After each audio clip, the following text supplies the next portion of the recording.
पीतम जलम जिर्यति yam युग्मात एकमात्रात श्रुत शीतलम च तद अर्धमात्रेण श्रुतम कदूषणम पय प्रपाके त्रय एव काला.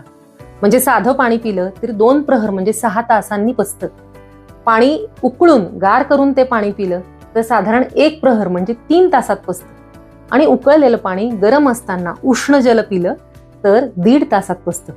म्हणून ज्यांचं पचन मंद आहे किंवा ज्यांना कफाचे विकार आहेत जसं सर्दी, खोकला, दमा किंवा मेदोरोग आहे म्हणजे वजन खूप जास्त आहे, कोलेस्ट्रॉल वाढलेलं आहे, सूज आलेली आहे, अशा व्यक्तींनी उकळलेलं आणि नंतर थोडं कोमट झालेलं पाणी प्यावं, गरम पाणी प्यावं.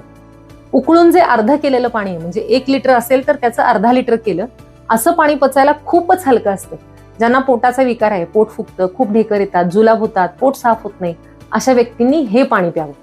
पावसाळ्यात आणि हिवाळ्यात असं पाणी हितकर आहे. फक्त नुसतं गरम केलेलं पाणी आणि उकळून निम्म केलेलं पाणी याच्या गुणधर्मात फक्त त्या उकळण्यामुळे खूप जास्त फरक पडतो.